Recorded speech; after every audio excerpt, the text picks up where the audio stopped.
There is a wasp in the American Southwest that does something almost impossible to believe. It hunts tarantulas, not small ones, not injured ones, full-grown tarantulas, spiders that can weigh more than a golf ball and kill mice with a single bite. And it wins. Every time. But here is the question that makes this animal truly terrifying. And it is not the hunt, and it is not the size of its prey. It is what happens when this wasp turns that stinger on you. By the end of this video, you will understand why one scientist voluntarily let this wasp sting him, and what he said about the 3 seconds that followed. The Sonoran Desert looks like nothing should survive here.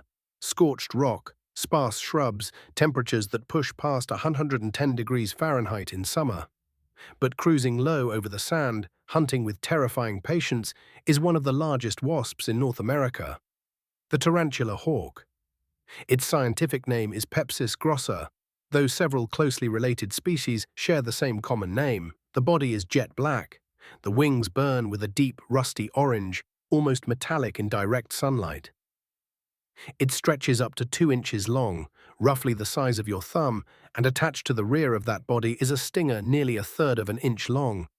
Curved, needle-sharp, designed by evolution to deliver something extraordinary. Most insects sting in defense. The tarantula hawk stings as a hunting strategy. That distinction matters, and it changes everything about how this creature operates. Only the female hunts. The male spends his days feeding on nectar, entirely harmless. But the female has a job to do. She needs a living, paralyzed body. Not to eat herself, but to lay her egg inside. She uses her antennae to detect the chemical signature of a tarantula burrow. Sometimes she will actually tap the entrance, provoking the spider to emerge. Now think about that for a moment. This wasp is deliberately waking up a spider 10 times her size.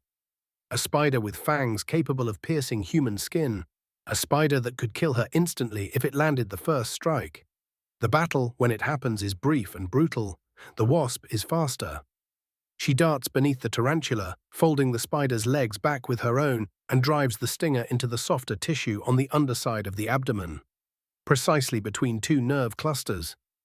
In under 10 seconds, it is over. The tarantula does not die. It cannot move. Its muscles are locked. It is completely aware, but completely helpless. The wasp then drags the spider back to a pre-dug burrow, sometimes hauling a body 30 times her own weight across rocky ground.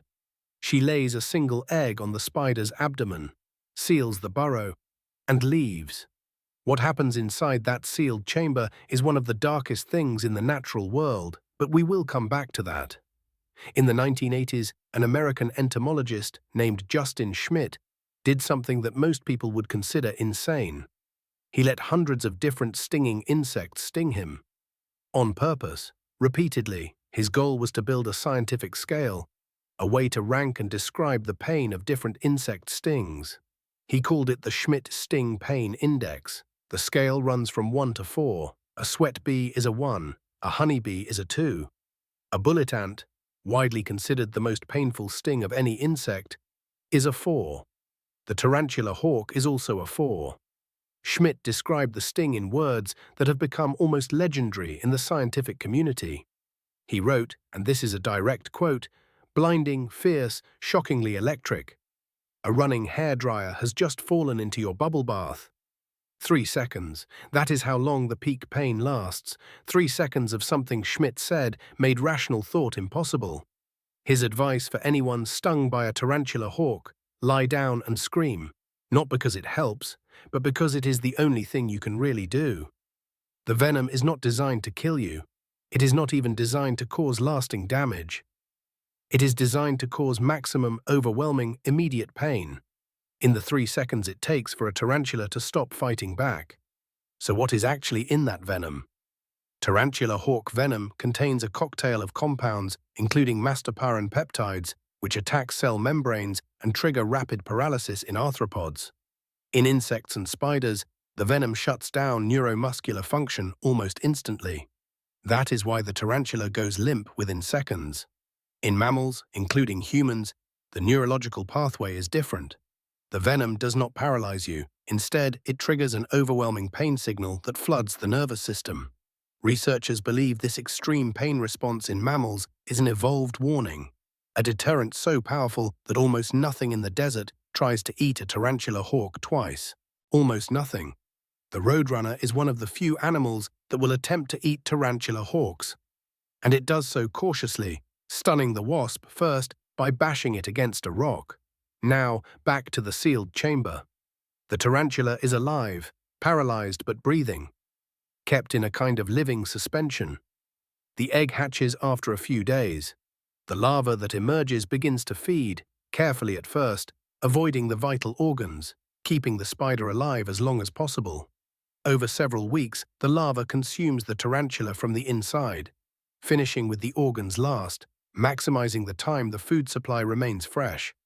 The spider never recovers. It never escapes. It does not understand what is happening. It simply stops one day being alive, and from what remains, a new tarantula hawk emerges. Here is the twist that surprises almost everyone. Adult tarantula hawks do not eat meat. They feed almost entirely on nectar. They are important pollinators in the Sonoran Desert ecosystem.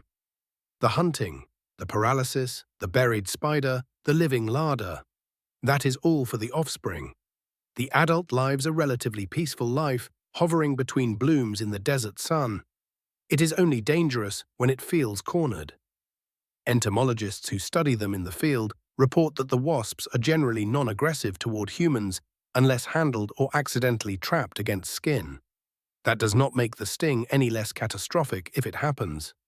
But it does mean this animal is not hunting you, it is just living its life, which, by any measure, is one of the most extraordinary lives in the animal kingdom. So, back to the question we started with. What happens when this wasp turns its stinger on you? For a tarantula, paralysis, immediate, complete, and permanent. For you, 3 seconds of what one scientist called the closest thing to being struck by lightning that biology can produce. Intense enough to make rational thought impossible, intense enough that the only advice is to stop moving and wait. And then it passes. No lasting damage, no hospitalization unless you are allergic, in which case seek medical help immediately. Just 3 seconds that remind you very clearly that nature did not build this weapon for you. It built it for something much, much larger. The tarantula hawk does not see you as prey. It does not see you as a threat worth hunting. You are simply in the way of something older, stranger, and more patient than anything human civilization has ever produced. If you want to see more of nature's most extraordinary and most terrifying creatures, subscribe. There are animals on this planet that make the tarantula hawk look gentle. Next time, we look at the creature with the strongest bite force ever recorded on Earth, relative to its body size. Something that lives in your backyard and that you have almost certainly underestimated. You will not want to miss it.